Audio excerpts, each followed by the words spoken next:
Hi friends, आप सभी कैसे हो। आशा करता हूं कि आप सभी अच्छे होंगे। आपका हमारे चैनल वीके जाटोल क्लासेस में स्वागत है। आज के इस वीडियो में हम 3 अगस्त 2026 के मुख्य करंट अफेयर्स और उसके एक्सप्लेन के बारे में चर्चा करेंगे। प्रश्न नंबर 1, हाल ही में भारत की पहली सीधी वाणिज्यिक कंटेनर मालगाड़ी किस देश पहुंची? A Bangladesh, B Bhutan, C Nepal, D Myanmar. दोस्तों, आपका सही answer option number C Nepal होगा। भारतीय रेलवे ने भारत और नेपाल के बीच व्यापारिक संबंधों में एक ऐतिहासिक मील का पत्थर हासिल किया है। कोलकाता पोर्ट से नेपाल के विराटनगर कस्टम यार्ड तक पहली बार सीधी वाणिज्यिक कंटेनर मालगाड़ी का सफल संचालन किया गया है। बिना किसी रुकावट के अब माल को सीमा पर बार बार लोड या अनलोड ट्रांसशिपमेंट करने की जरूरत नहीं होगी, जिससे समय और पैसा दोनों की बचत होगी। क्षमता, इस ट्रेन में 40 वैगन थे जिनमें कैनोला का माल लदा था। ये यात्रा Bharat Nepal rail transit protocol के तहत पूरी की गई। फायदा, इससे नेपाल को होने वाले आयात निर्यात में तेजी आएगी, लॉजिस्टिक्स की लागत कम होगी और सीमा पार व्यापार अधिक विश्वसनीय व कुशल बनेगा। आधार, ये सुविधा जोगबनी भारत और विराटनगर नेपाल के बीच बने चौड़े गेज रेल लिंक के जरिए संभव हुई है, जिसका उद्घाटन जून 2023 में हुआ था। प्रश्न नंबर 2, हाल ही में किस देश ने पक्षपात का आरोप लगाते हुए अंतर्राष्ट्रीय आपराधिक न्यायालय आईसीसी से हटने की सूचना संयुक्त राष्ट्र को दी? ए रूस, बी ईरान, सी सूडान, डी वेनेजुएला। दोस्तों, आपका सही answer option number D Venezuela होगा। वेनेजुएला ने आधिकारिक तौर पर इंटरनेशनल क्रिमिनल कोर्ट आईसीसी से हटने का ऐलान कर दिया है। सरकार ने इसे एक दृढ़ और अपरिवर्तनीय फैसला बताया है। क्यों लिया यह फैसला? वेनेजुएला सरकार का आरोप है कि आईसीसी पक्षपाती है और यह मुख्य रूप से अफ्रीका और लैटिन अमेरिकी देशों को निशाना बनाती है, जिससे कोर्ट की निष्पक्षता पर सवाल उठते हैं। क्या जांच रुक जाएगी? नहीं। रोम संविधि रोम स्टैट्यूट के नियमों के अनुसार हटने की औपचारिक प्रक्रिया पूरी होने में 1 साल लगता है। साथ ही जो जांच पहले ही शुरू हो चुकी है, जैसे वेनेजुएला में मानवाधिकार उल्लंघन की 2021 से चल रही जांच, उन पर इस फैसले का असर नहीं पड़ेगा। महत्व, ये कदम वेनेजुएला की विदेश नीति में एक बड़े बदलाव और अंतर्राष्ट्रीय न्याय प्रणाली के प्रति बढ़ते अविश्वास को दर्शाता है।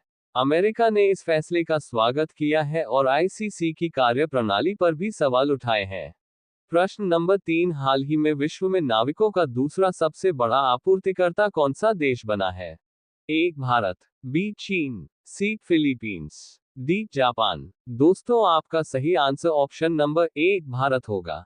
BIMCOICS वर्कफोर्स रिपोर्ट 2026 के अनुसार भारत अब दुनिया में नाविकों का दूसरा सबसे बड़ा आपूर्तिकर्ता बन गया है। बड़ी हिस्सेदारी, भारत अब वैश्विक समुद्री कार्यबल में 12.16% का योगदान दे रहा है। बड़ा उछाल, 2015 में भारत इस सूची में 5वें स्थान पर था और वैश्विक हिस्सेदारी सिर्फ 5.2% थी, जो अब दोगुने से भी ज्यादा हो गई है। योगदान, भारत फिलहाल 3,11,936 समुद्री पेशेवरों को वैश्विक शिपिंग उद्योग में योगदान दे रहा है। इसमें 1.40 लाख से ज्यादा अधिकारी ऑफिसर्स शामिल हैं। सरकार का लक्ष्य, केंद्रीय मंत्री सर्बानंद सोनोवाल ने मिशन 20% की घोषणा की है, जिसका लक्ष्य वैश्विक समुद्री कार्यबल में भारत की हिस्सेदारी को बढ़ाकर 20% तक ले जाना है। भारत अब फिलीपींस के बाद दुनिया में दूसरे स्थान पर है और चीन व रूस जैसे देशों से आगे निकल गया है। प्रश्न नंबर 4, हाल ही में माउंट एवरेस्ट फतह करने वाली असम की पहली महिला कौन बनी है? A Santosh Yadav, B Arunima Sinha, C Rupamani Garg, D Priyanka Mohite. दोस्तों, आपका सही answer option number C Rupamani Garg होगा। असम की पर्वतारोही रूपमनी गर्ग ने माउंट एवरेस्ट फतह करके राज्य का गौरव बढ़ाया है। वह माउंट एवरेस्ट पर चढ़ने वाली असम की पहली महिला बन गई हैं। मुख्यमंत्री द्वारा सम्मान, मुख्यमंत्री हिमंत बिस्वा शर्मा ने रूपमनी गर्ग को उनके इस ऐतिहासिक कारनामे के लिए 10 लाख रुपये का नकद पुरस्कार देकर सम्मानित किया।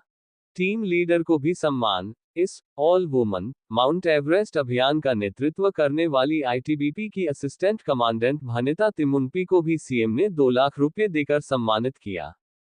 संघर्ष और तैयारी, रूपमनी ने बताया कि उन्होंने 2024 में बेसिक और 2025 में एडवांस कोर्स किया था। एवरेस्ट फतह से पहले उन्होंने लद्दाख में कड़ी ट्रेनिंग ली थी। भविष्य की राह, मुख्यमंत्री ने उनकी उपलब्धि की सराहना की और असम पुलिस में नौकरी देने का भी आश्वासन दिया है। प्रश्न नंबर 5, हाल ही में भारतीय फुटबॉल लीग 2026-27 का प्रारंभ कब से होगा? ए 1 अक्टूबर, बी 16 अक्टूबर, सी 15 नवंबर, डी 26 दिसंबर। दोस्तों, आपका सही आंसर ऑप्शन नंबर बी 16 अक्टूबर होगा।